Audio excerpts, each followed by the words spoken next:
Le pape Léon XIV saisit fermement le poignet du garde avant qu'il n'écarte la vieille femme de la pacarde argentée.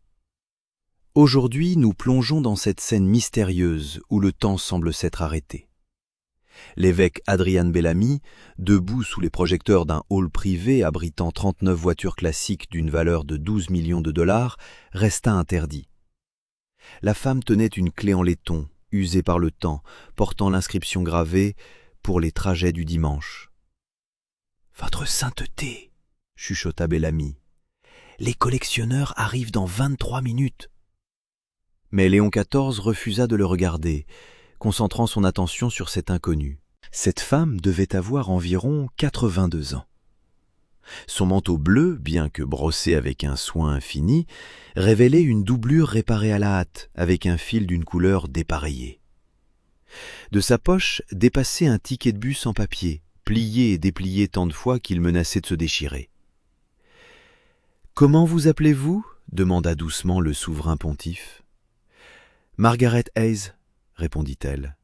« Et pourquoi touchiez-vous cette voiture, Madame Hayes ?»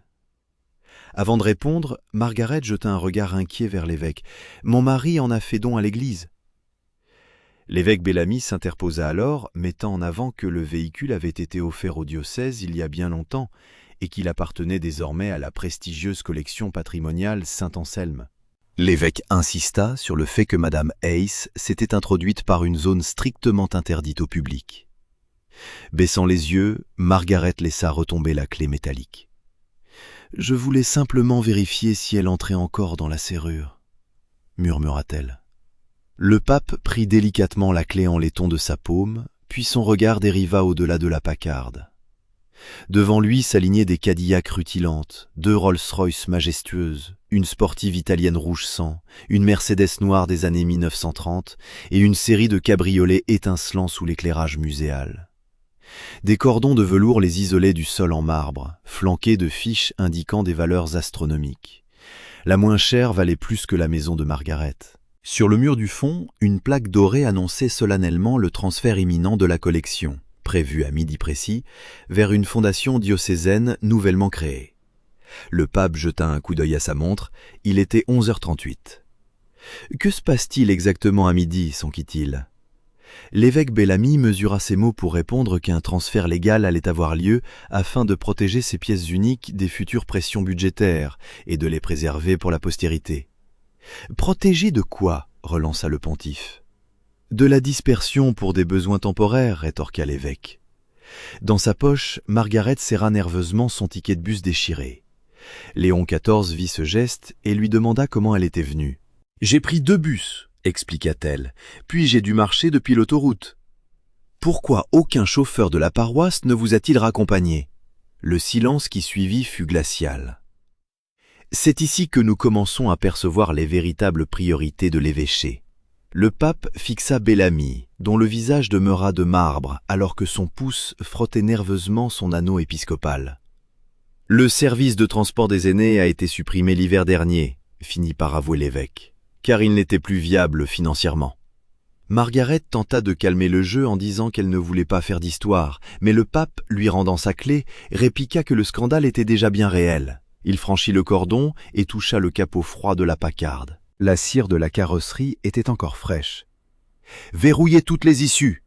ordonna le souverain pontife aux gardes. « Aucune voiture ne doit sortir d'ici. » L'évêque Bellamy le scruta avec stupeur.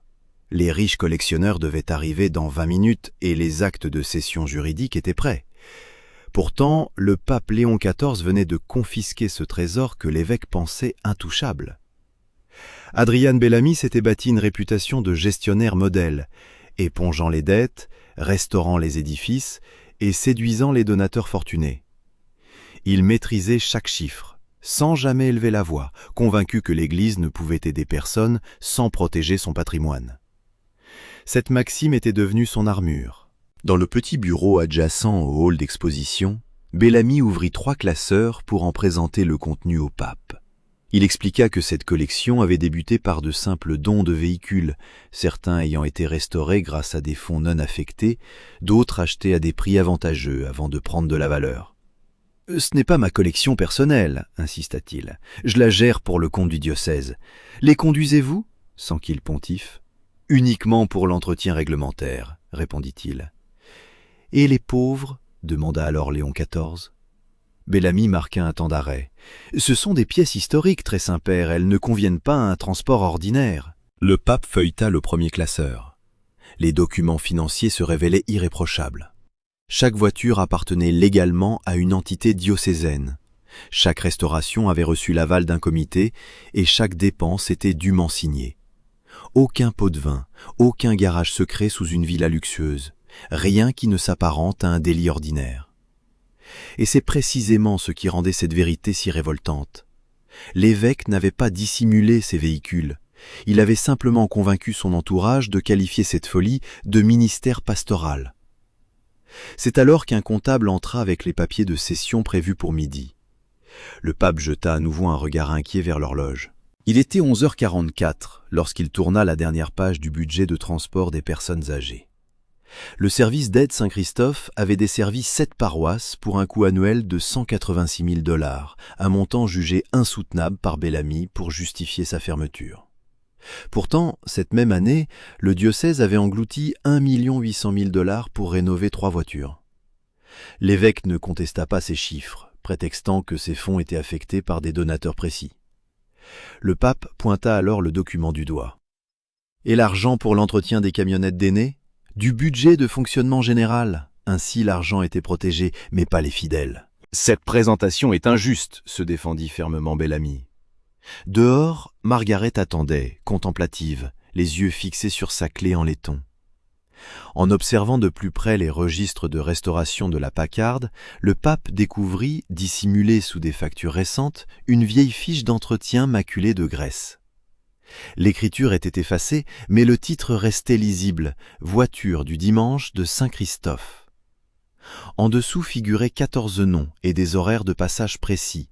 Madame Doyle à 7h10, Monsieur et Madame Green à 7h25, Mademoiselle Alvarez en fauteuil à 7h40 et enfin Margaret Hayes. Le pape sortit pour lui demander si elle avait voyagé à bord. « Mon mari Thomas l'avait remise en état après que son premier propriétaire en a fait don à notre paroisse, expliqua-t-elle. Et le père Bellamy la conduisait chaque dimanche avant de devenir évêque. Pour la première fois, Bellamy la regarda en face. Mon époux disait que cette voiture devait servir à tous ceux qui étaient trop âgés pour aller seuls à la messe, poursuivit Margaret. Et quand il est tombé malade, nous l'avons cédé au diocèse pour perpétuer cette œuvre. L'évêque fit un pas vers elle, répliquant que cela remontait à plus de 30 ans et que le véhicule était devenu dangereux. Pourquoi alors avoir dépensé 400 000 $ pour l'embellir ainsi ? Interrogea le pape. Au dehors, le grondement de moteur annonça l'arrivée anticipée des premiers collectionneurs, tandis que l'avocat de la fondation attendait déjà. Le pape retourna près de la Pacarde et ouvrit la portière du conducteur. Une forte odeur de cuir neuf s'en échappa, révélant un tableau de bord somptueusement reconstitué. À vrai dire, la languette de bois que serrait Margaret était le seul vestige de la vocation originelle de cette voiture. En abaissant le pare-soleil, le souverain pontife d'une main décidée fit tomber une vieille photographie sur le siège. Elle montrait le jeune père, Adrian Bellamy, au volant de cette même Pacarde, aux côtés de Thomas Hayes en tenue de travail et de 3 vieilles dames souriantes à l'arrière. Au bas du cliché, une écriture manuscrite rappelait cette promesse. « Personne ne doit rester à la maison le dimanche ». Confronté à cette image de son propre passé, l'évêque Bellamy resta muet, incapable de fournir la moindre justification. Pendant que les acheteurs trépignaient d'impatience dans le grand hall d'accueil, l'évêque espérait que le souverain pontife retrouverait son calme, sans comprendre que Léon XIV cherchait désormais à retrouver ses fidèles effacés par cette collection de luxe. Guidé par Margaret, le pape se rendit à un modeste garage situé derrière la paroisse Saint-Matthieu, à 6 kilomètres de là. À l'intérieur reposait la dernière camionnette, couverte de poussière. Une feuille de route en papier jauni restait accrochée au-dessus du volant, dressant la liste de 28 fidèles dont 11 portaient la mention « Assignés à résidence ».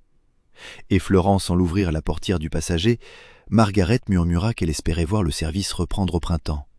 Le diacre Louis Ortega, 71 ans, qui boitait légèrement de la jambe gauche, avait géré cette initiative durant 12 ans.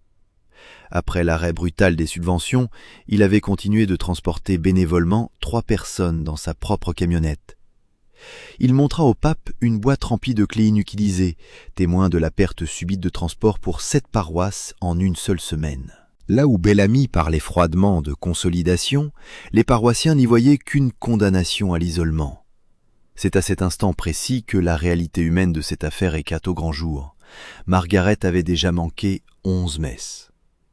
Pourtant, chaque samedi soir, elle cirait consciencieusement ses chaussures noires d'église et les plaçait près de l'entrée, refusant de s'avouer vaincue. Face au chapelet suspendu au rétroviseur de ce véhicule hors d'usage, le pape demanderait qui avait ratifié cette décision. Le diacre Ortega lui tendit alors l'ordonnance de fermeture définitive, au bas de laquelle figurait la signature d'Adrian Bellamy, accompagnée d'un document annexe. 3 mois avant la mise à l'arrêt des camionnettes, le diocèse avait puisé 600 000 $ dans une réserve constituée par les dons des fidèles âgés. Cet argent n'avait pas été injecté directement dans la collection automobile. Camouflé sous l'appellation d'emprunt interne temporaire, il avait transité par les comptes généraux de la paroisse avant de régler les factures de restauration des voitures. Si le procédé respectait à la lettre les règles cléricales internes, son but réel s'avérait scandaleux. Bellamy avait privilégié des investissements de prestige car aucun tableau comptable ne recensait la détresse de Margaret. Avant midi, le pape retourna au hall d'exposition. « Je me souviens de cette matinée », murmura Bellamy devant l'ancienne photo. « Thomas avait réparé la pompe de ses propres mains, et j'avais conduit 12 personnes à l'office. »« En quoi croyez-vous alors ?» demanda le pontife. « Que l'Église devait aller vers ceux qui ne pouvaient venir à elle. »« Et qu'est-ce qui a changé ?» Bellamy fixa ses luxueuses voitures. « Les responsabilités, dit-il. Un évêque doit préserver l'institution. Prenons un instant pour mesurer la portée de cette confrontation. » Reprenant la clé en laiton, le pape demanda « Depuis quand préserver l'institution exige-t-il de trahir ses promesses ?» Les arguments de l'évêque semblaient tout à fait logiques, et c'est précisément cette apparente rationalité qui leur avait permis de perdurer si longtemps. C'est à ce moment précis que Margaret pénétra dans la grande salle, tenant fermement entre ses doigts un ticket de bus déchiré et une vieille étiquette en bois.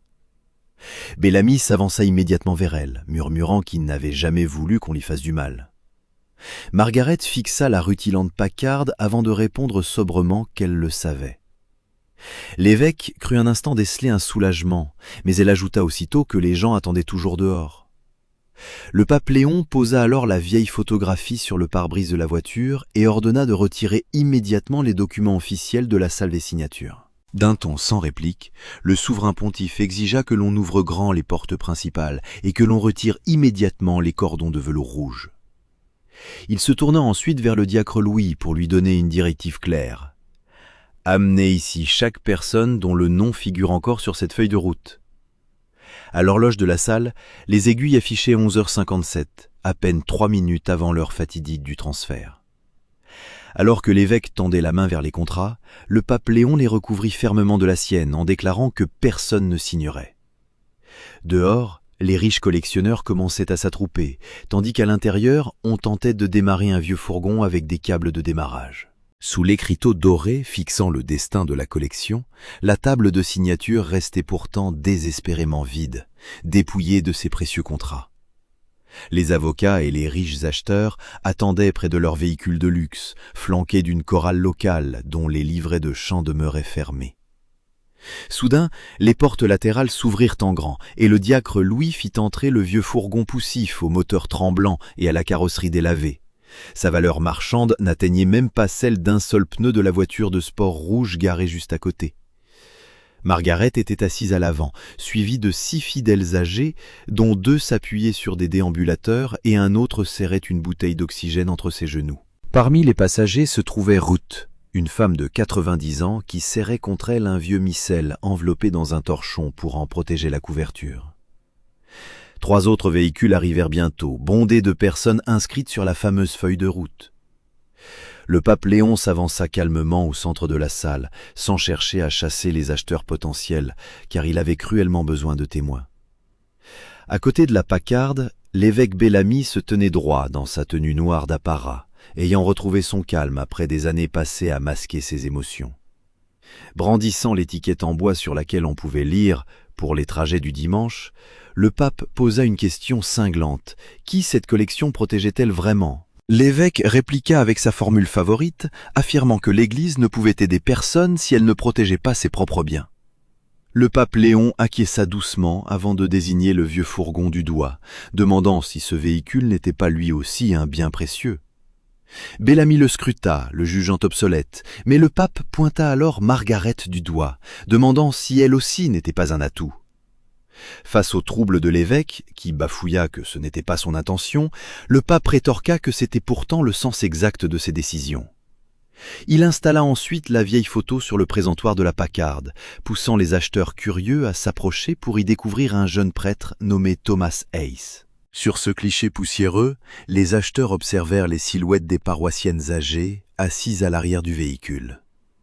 C'est alors que le pape Léon lut à haute voix la promesse inscrite juste en dessous. « Personne ne reste à la maison le dimanche ». Bellamy ferma brièvement les yeux sous le coup de la honte. Sans jamais le traiter de voleur, le pontife força l'évêque à justifier ses comptes devant ceux qui en avaient payé le prix fort. 186 000 $ par an pour faire rouler les aînés, contre 1 800 000 $ pour restaurer seulement 3 voitures de luxe. 7 lignes paroissiales supprimées pour protéger 39 voitures de collection. L'évêque tenta une ultime défense en arguant que la beauté de ces pièces attirait de riches donateurs.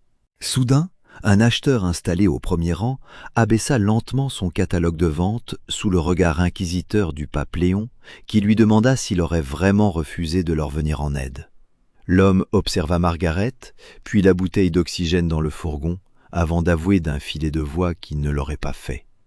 Une autre acheteuse s'enquit alors du prix d'un véhicule adapté au fauteuil roulant. C'est à ce moment que Margaret s'avança vers la Packard pour déposer solennellement la clé en laiton sur le capot étincelant. Elle expliqua d'une voix douce mais audible par tous qu'elle n'était pas venue récupérer la voiture, mais rappelait que son défunt mari l'avait offerte dans un but bien précis. Devant elle, Bellamy restait pétrifié. Le regard que Margaret posa sur l'évêque témoignait d'une profonde tristesse, plutôt que d'une quelconque colère, lorsqu'elle lui rappela qu'il les conduisait autrefois. Ce titre de père le frappa bien plus durement que toutes ses fonctions d'administrateur ou de président. Le jeune prêtre de la photo attendait jadis devant les maisons, portait les déambulateurs et connaissait chaque fidèle par son nom.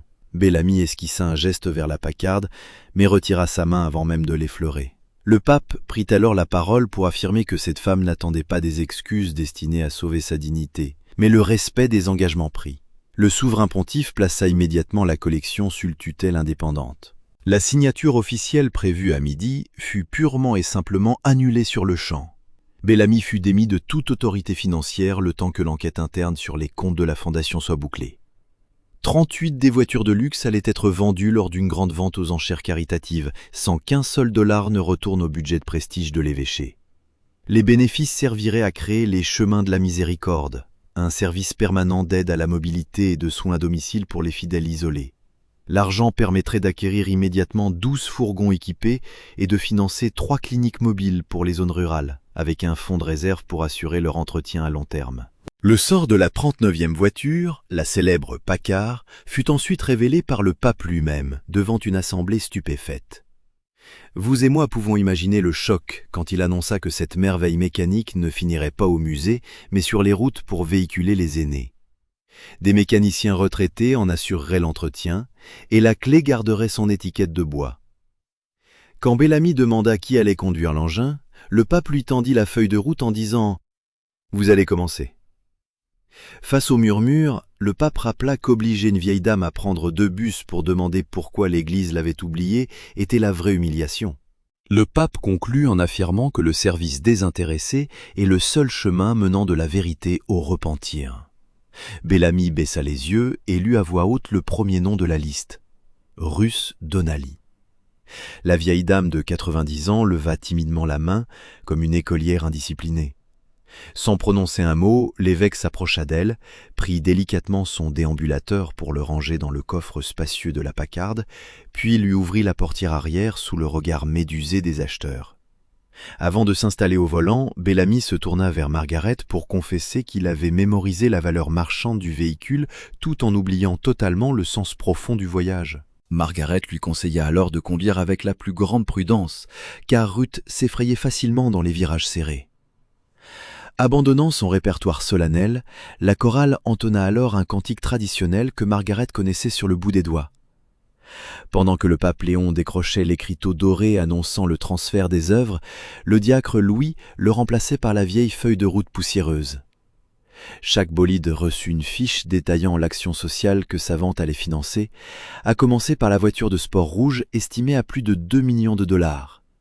Ce véhicule ramènera les oubliés chez eux. Margaret prit place à l'avant, l'évêque s'installant enfin au volant. Ses mains se positionnèrent naturellement à 10h10 sur le volant, reprenant les gestes précis que Thomas Hayes lui avait enseignés 30 ans auparavant. Les grandes portes s'ouvrirent à la volée, et la Packard s'élança sous la lumière du jour, transportant Margaret, Ruth et 2 veufs qui n'avaient pas remis les pieds à l'église depuis l'arrêt du service de transport. Bellamy avait rassemblé 39 voitures d'exception pour sauver son institution, mais le pape venait de les transformer en voie d'accès vers les plus démunis. 6 mois plus tard, le hall ne sentait plus la cire de musée, mais le café chaud, les pneus neufs et le cambouis des fourgons des chemins de la miséricorde. Seule la Packard argentée trônait encore fièrement dans le garage, sa carrosserie impeccable masquant désormais un déambulateur plié dans le coffre arrière. Ce dimanche matin, l'évêque Bellamy, désormais placé sous surveillance et privé de tout pouvoir financier, se gara devant chez Margaret Hayes. Vêtu d'un simple pardessus noir, il gardait la feuille de route pliée dans sa poche de poitrine. Margaret ouvrit la porte avant même qu'il ne frappe, ses souliers dominicaux parfaitement cirés déjà aux pieds. Ils passèrent chercher Ruth et son missel sacré avant de s'arrêter chez une veuve de 93 ans qui craignait une erreur d'adresse. Margaret baissa alors la vitre pour la rassurer. La vieille dame prit place à bord, avec une lenteur respectueuse. Avant que le moteur ne vrombisse, son regard fut attiré par l'étiquette en bois accrochée à la clé en laiton portant l'inscription « Pour les trajets du dimanche » qu'elle effleura délicatement du bout des doigts. L'ancienne berline prit alors la route, transportant ces 4 personnes vers l'église qu'elle pensait ne jamais pouvoir revoir. Ce matin-là, vous et moi comprenons que la plus grande valeur de cette Packard ne résidait plus dans l'estimation délirante d'un riche collectionneur, mais bien dans cette promesse enfin tenue. Plus personne ne restait seul à la maison le dimanche.